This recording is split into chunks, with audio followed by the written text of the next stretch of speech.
Bien, jóvenes. Continuando pues con la unidad pues que hemos estado abordando en lo que es estos últimos días. Recordemos que pues estamos ahorita prácticamente con lo que es pues el tema de la Federación Centroamericana. Y hemos estado analizando cada uno de los procesos que se dieron y cómo cronológicamente hablando, cómo fue este proceso histórico y político pues en Centroamérica. En la última clase nos habíamos quedado en lo que es pues el fin de la anexión con México. Recordemos que cuando nosotros pues, como les había dicho en la clase anterior, estuvimos unos meses prácticamente pues que formamos parte de lo que fue el Imperio Mexicano de Iturbide. Y fue casi año y medio. Pues bien, cuando finaliza lo que fue prácticamente lo que es lo que es pues el Imperio Mexicano, fueron muchos factores que lo llevaron a su declive. El hecho pues de que en primer lugar Iturbide perdió apoyo político, hubieron muchos factores a lo interno. Pues bien, ese, ese, ese escenario que se estaba dando fue de preocupación en Centroamérica.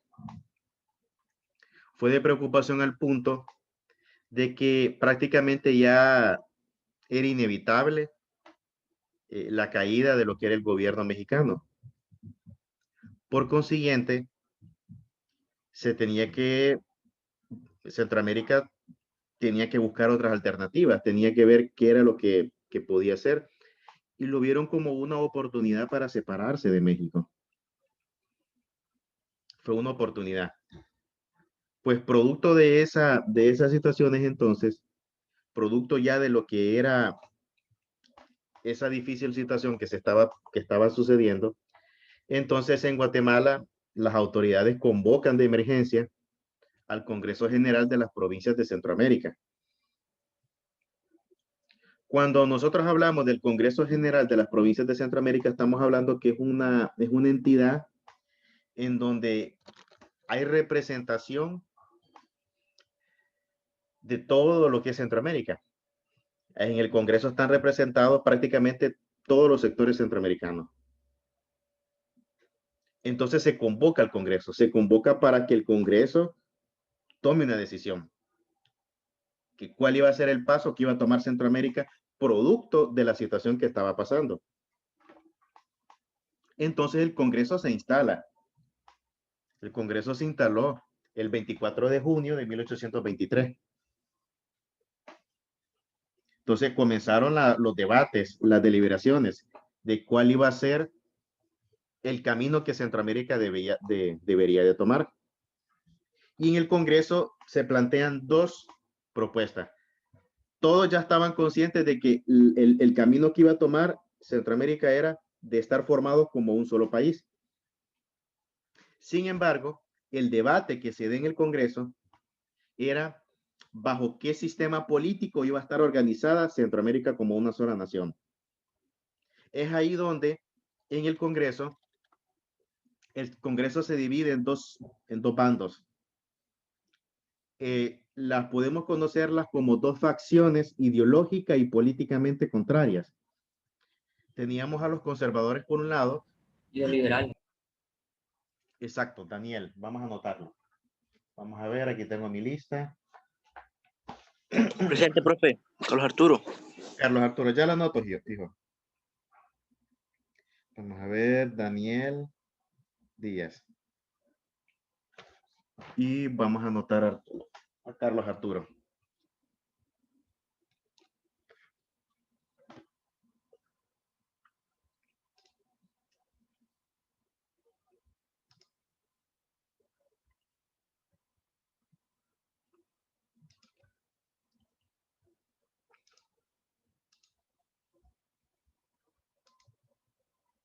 Profe,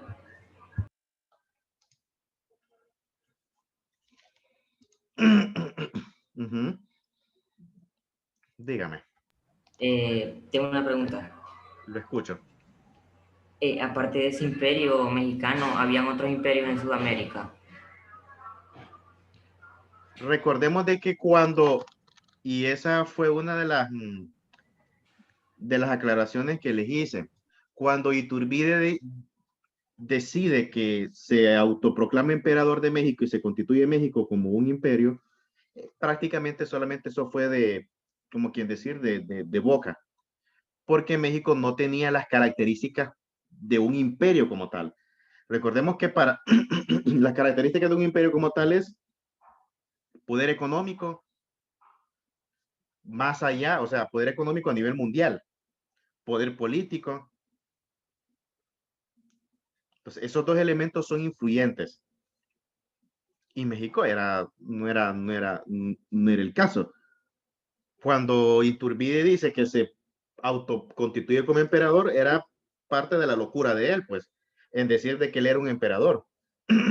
Porque lo que él quería era poder. Me imagino que miraban cómo los otros imperios se habían constituido en lo que era el resto del mundo, la monarquía zarista en Rusia, teníamos el imperio chino, teníamos el imperio japonés, el imperio austrohúngaro, el imperio británico, que eran potencias a nivel mundial. Y México no tenía las cualidades de una potencia, no tenía el peso de una potencia. Por eso México solamente se constituyó como imperio, pero solamente pues de boca. No habían las condiciones para que se, estrictamente hablando como tal. Y en el resto de América, jóvenes, como tal, no era, fue el único que se autoproclamó como imperio. De ahí el resto de los otros países en el caso de América del Sur, que intentaron lo que era o que participaron en lo que fueron sus procesos de independencia, adoptaron pues el esquema de república, no imperio como forma políticamente hablando en su organización como país. No sé si le aclaré la idea, hijo, a su pregunta. Sí, profe, sí, gracias. Bueno, Profe, pregunta. vamos a ver Eduardo Martel, lo escucho, vamos a anotarlo.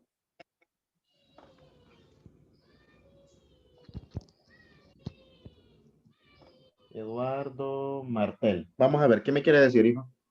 ¿Por qué México no tenía las características así como los demás imperios a nivel del mundo? Ah, porque en primer lugar no tenía una economía fuerte. Recordemos que para que un imperio tenga peso a nivel mundial, debe tener una economía sumamente fuerte, debe tener un sistema productivo muy desarrollado. Los británicos lo tenían. Los británicos tenían una economía, pues, eminentemente desarrollada, igual que las otras potencias europeas, a costillas de sus colonias, claro. En el caso de China, lo mismo. Eran economías que habían alcanzado un alto grado de complejidad y de tecnificación. Había más industria, había más, también otra característica. Por ejemplo, tenían ejércitos más poderosos. México tenía un ejército poderoso y un ejército más poderoso que el de Centroamérica, pero eso no era suficiente. Otra cualidad, el hecho de que tengan también una marina de guerra, es decir, marina de guerra para proyectar su poder en todos los océanos. Por eso era. Entonces, México, acuérdense de que estaba saliendo de lo que era su independencia con España, el hecho de que era una colonia. No tenía solidez en sus instituciones de gobierno. Bueno, para empezar, estaba comenzando a dar estaba gateando como país. Todavía le hacía falta mucho. Por eso era muy prematuro esa acción que hizo Iturbide en decir de que iniciaba México como un imperio. Tal vez lo pudo haber hecho de boca, eh, en papeles, pero en la práctica eso nunca pasó. Profe, una Nunca, pregunta. dígame. ¿Cómo se llamaban antes los países? Antes, por ejemplo, durante el periodo colonial, nos llamábamos colonias. Ah, bueno, Colonia. Y después de que nos independizamos, ya teníamos las características de estados. O sea, un estado como tal. profe, Recordémonos que entonces, cuando... Ajá, dígame, Dana. Vamos a anotarla, Dana. escuché que usted dijo de que Centroamérica quería que solo fuera un solo país. A eso vamos. Es que ¿Quién, en eso... quién, Ajá. quién fue, qué país dijo que quería unirse ahí en un solo país y por qué? Bueno, a eso voy. Primero, para ubicarnos bien, Dana, nos vamos a ubicar en el momento en que ya prácticamente en Centroamérica se sabía de que México iba a caer. Recordemos que formamos parte del Imperio Mexicano. Entonces, en Guatemala, las autoridades convocan de emergencia al Congreso General de las Provincias Centroamericanas. El Congreso General de las Provincias Centroamericanas prácticamente era una entidad donde estaban representados todos los estados de Centroamérica en ese Congreso. Es decir, que las decisiones que se tomasen dentro de ese Congreso iban a incidir directa y permanentemente en el futuro de Centroamérica. Y en ese Congreso fue donde se tomó la primera decisión de decir, nos separamos de México. Y es ahí cuando se determina la independencia centroamericana de México, el 1 de julio de 1823. Pero lo que les iba a contarles antes de que me plantearan las incógnitas era lo siguiente. Cuando se reúne el Congreso de Emergencia, antes de declarar la independencia, recordemos que el Congreso se instala el 24 de junio de ese mismo año, es decir, del 24 de junio al 1 de julio, quiere decir de que hubieron varios días que estuvieron debatiendo. Esos días que que en el Congreso los sectores que estaban representados ahí estaban debatían el hecho de que cómo se iba a constituir Centroamérica, qué íbamos a hacer después después de separarnos de México. Entonces, en lo que ya estaban de acuerdo todos los sectores representados en el Congreso es que deberíamos de unirnos en un solo país. En eso ya estaban de acuerdo. El problema es que donde había la discordia era bajo qué modelo político iba a estar organizada Centroamérica. En ese Congreso, recordemos que se dividía en dos facciones, ideológica y políticamente contrarias. Teníamos por un lado a los conservadores y teníamos por otro lado a los liberales. Los conservadores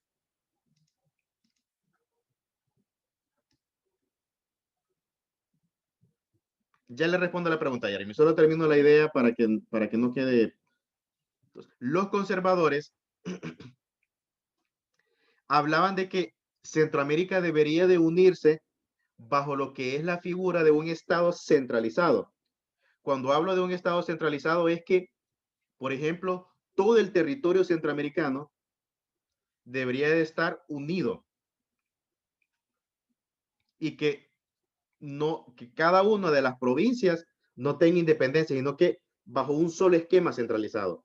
Los liberales eran partidarios del ejemplo federativo que se había dado en los Estados Unidos y ellos planteaban de que esa era la mejor manera. ¿Cuál era la propuesta de los liberales cuando hablamos del elemento federativo? Los liberales decían, está bien, podemos unirnos como un solo país, pero si lo hacemos bajo un solo esquema centralizado, donde el poder esté concentrado en un solo país, eso va a generar problemas. Entonces, dicen los liberales, no, lo que vamos a hacer es que Centroamérica se organice como un solo país, pero aquí es donde viene el detalle, cada estado centroamericano va a tener su autonomía, va a tener su propio gobierno y su propio Congreso. Pero cada uno de estos estados van a depender y van a estar supeditados a lo que es una máxima entidad, que en este caso es el gobierno federal. En los Estados Unidos es el mismo ejemplo, porque los liberales se inspiraron del modelo que estaban aplicando los norteamericanos. Ya, permítame, solo termino la idea. Estaban inspirándose en el modelo de los Estados Unidos. Entonces, ese fue el debate en el Congreso. Unos querían un Estado centralizado y otros querían un gobierno federal, pero que cada Estado tuviera su autonomía y que sus gobiernos iban a depender de un gobierno que iba a estar más arriba, un gobierno central, un gobierno a nivel centroamericano. Profe, Ahora, aquí es donde viene la otra cuestión. Los conservadores, como los conservadores eran mayoritariamente guatemaltecos, lo que querían con su propuesta de un Estado centralizado es que lo que querían era que Guatemala y que la capital centroamericana y que todo estuviera concentrado en Guatemala. Los liberales del resto de Centroamérica no les gustó la idea, pues, porque si dejaban que Guatemala concentrara todo el poder, automáticamente era como que regresar de nuevo a los tiempos de la Capitanía General de Guatemala.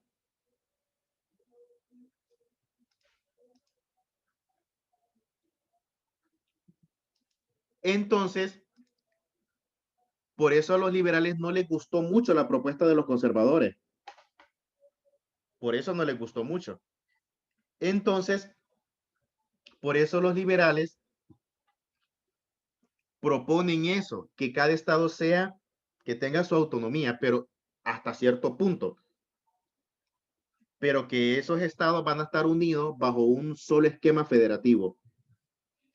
Y que tanto la capital como el Congreso, como todas las instituciones, iban a estar repartidas en toda Centroamérica. Que, por ejemplo, Guatemala iba a tener lo suyo, El Salvador lo suyo, Honduras iba a tener su institución. Los conservadores no querían eso. Los conservadores querían que todo estuviera concentrado en Guatemala. Recordemos que los conservadores eran mayoritariamente de Guatemala. Habían conservadores en el resto de Centroamérica, pero la mayoría se concentraban en Guatemala. Pero acá hubo un detalle. El Congreso tenía mayoría liberal.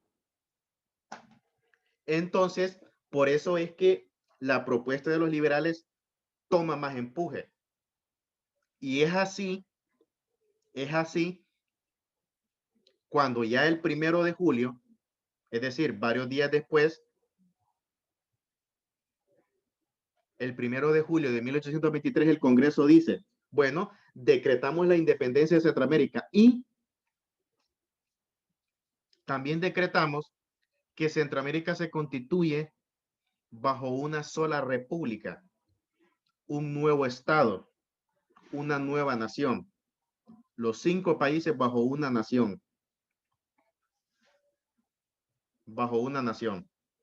y que la línea que iban a seguir iba a ser el ejemplo federativo. Esa fue una victoria para los liberales. A los conservadores no les gustó mucho, se sintieron derrotados políticamente. Pues bien, como era mayoría, tenían que aceptarlo. Entonces, Centroamérica, ahí es cuando nace lo que es la nueva nación centroamericana. Y el nombre que tuvo era Provincias Unidas de Centroamérica. Ese fue el primer nombre de Centroamérica como país. No federación.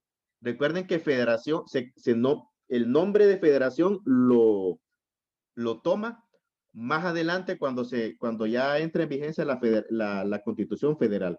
Ahorita el nombre es Provincias Unidas de Centroamérica. Si yo les preguntase en examen, por ejemplo, el 1 de julio de 1823,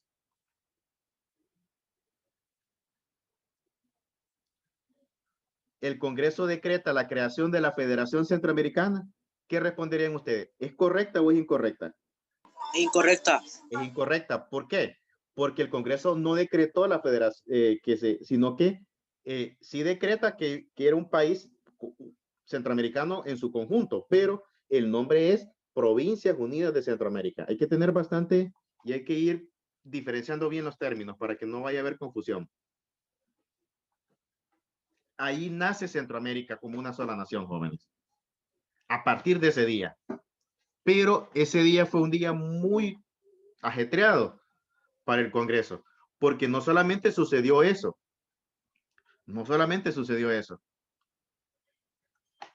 Vamos a ver para que podamos ir en contexto. Ya se había reunido el Congreso, hubo debate, el Congreso estaba dividido en dos facciones, conservadores y liberales.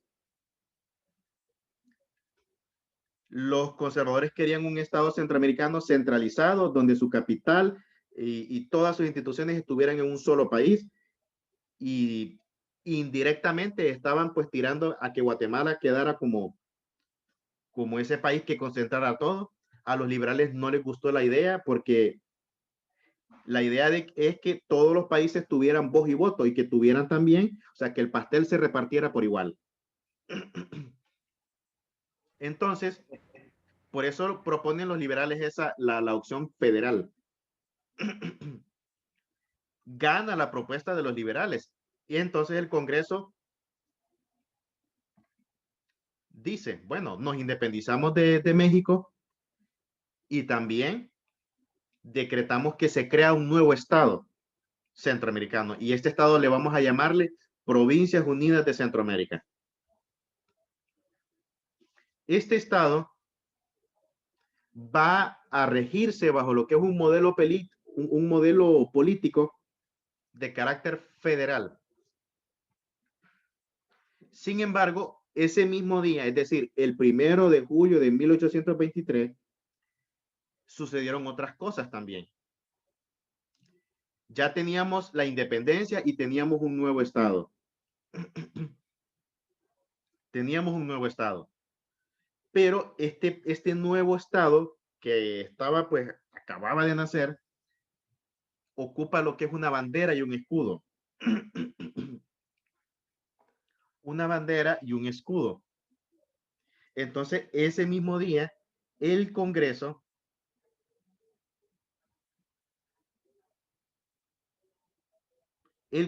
decreta que se cree el escudo y la bandera oficial del nuevo país que había surgido. Que aquí lo vamos a ver. Ese fue el escudo y esa fue la bandera del nuevo país que había surgido. En el escudo, lo pueden ver todo, ¿verdad? Sí, sí. Bueno. Profe, pero esa no era la bandera de Nicaragua o Guatemala, creo. No, esta fue la bandera. Recordemos que hay una similitud.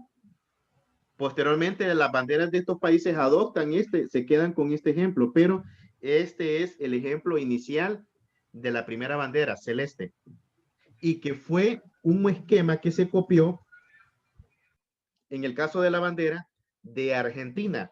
Argentina estaba viviendo allá en América del Sur su propio proceso de independencia y todo. Entonces, hubo bastante influencia de lo que fue la bandera argentina en lo que fue la primera bandera de la federación. Macías me dice que, y es cierto, se parece bastante al de Nicaragua, porque Nicaragua tomó parte de eso en lo que es su escudo, pero originalmente este es el escudo, y vamos a verlo en qué consiste. Como les decía, perdón, como les decía, este es el escudo centroamericano, es decir, de la nueva nación que ha surgido. Aquí tenemos la leyenda en el óvalo que dice Provincias Unidas del Centro de América. Profe. Dígame. Incluso se parece al escudo de Argentina, porque el escudo de Argentina tiene ese gorrito y ese como sol. Ya les voy a explicar en qué consiste eso. Por eso en la bandera hay bastante similitud.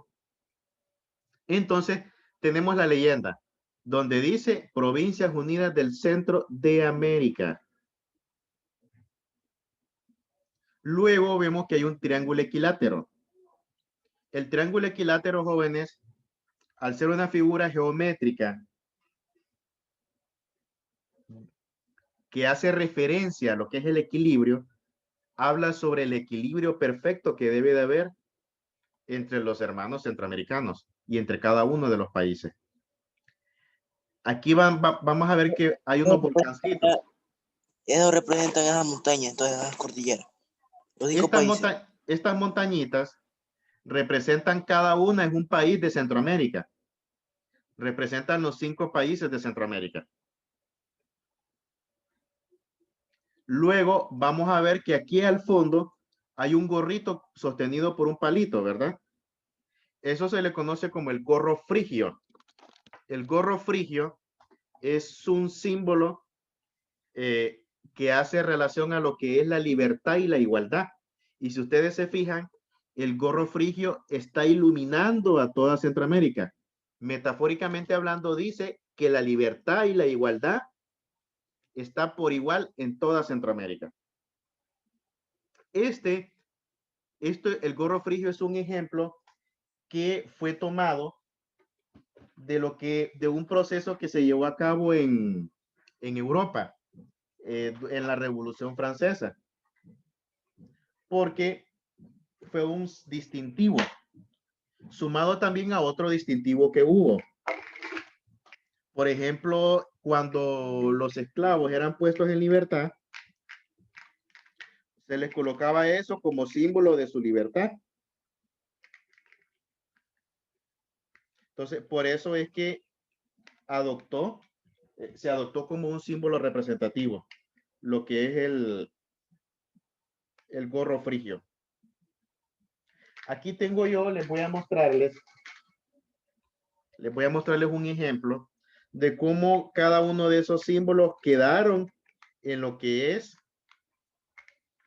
Centroamérica y en lo que es cada uno de los países. Ya les voy a mostrar. Aquí tengo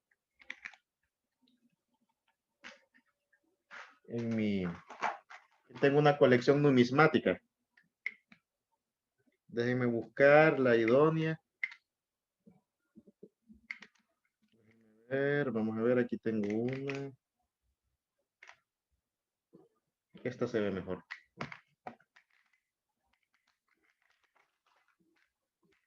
Profe, Dígame. si desconecta, lo volvemos a conectar.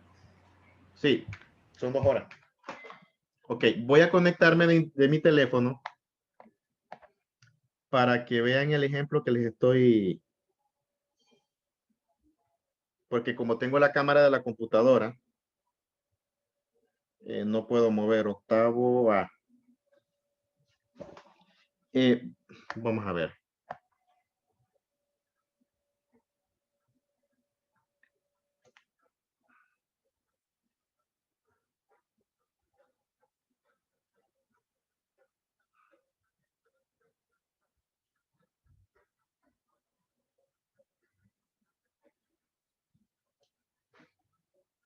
Ok. Va a haber un eco. Voy a bajarle aquí en mi teléfono.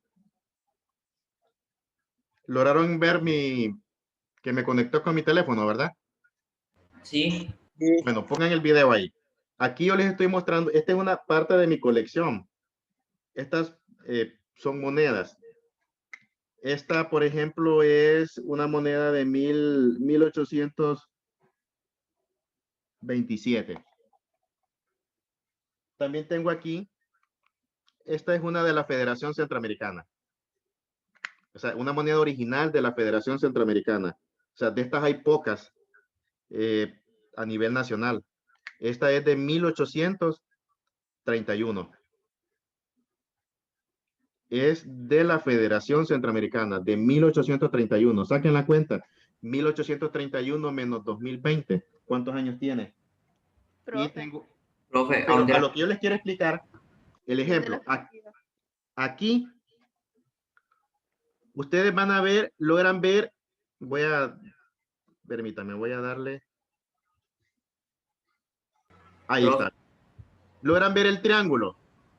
Sí, En el centro del triángulo ven una cosita que hay ahí, como un puntito. sí, sí, sí, sí, sí. Es, bueno, Como ese es el, como ese es algo curviado. sí, ese es el gorro frío, el mismo que está ahí en la imagen, aquí también. Y si ustedes se fijan, el gorro frigio después se adopta en las monedas de Honduras, cuando ya Honduras ya se había separado de la federación. O sea, lo que yo les quiero explicarles es que muchos de estos elementos, tanto del escudo como la bandera centroamericana, la adoptaron muchos de los países de Centroamérica. Honduras lo hizo, lo que es Nicaragua, lo que es El Salvador. En el caso de Honduras, por ejemplo, en su moneda, ya por ejemplo aquí en 1827. Aquí tenemos el otro reverso. Estos son, déjenme ver, son 50 centavos. Son 50 centavos. Este es un peso. Todos estos son 0.900, son de plata. Igual que este otro. Aquí ustedes van a ver el gorro frigio que está ahí. Está en el centro del triángulo equilátero. Profe, y esas monedas son bien grandes. Son grandes. Lo que pasa es que yo las tengo encapsuladas porque a la hora de encapsularse se preservan mejor. Aquí tengo las otras. ¿Cómo las Profe. consiguió, profe? Es muy difícil conseguirlas y cuestan mucho. Aquí tengo las La otras. vendería. No, es imposible. Bueno, yo no sé si ustedes se acuerdan, cuando el año pasado se dio un taller sobre numismática. Se escogieron algunos. Sí, Ah, bueno, ¿se acuerdan del señor que estaba? sí. Bueno, él tiene todavía lo que es pesos, pero de oro. Cuando en Honduras hubo un tiempo que parte de su moneda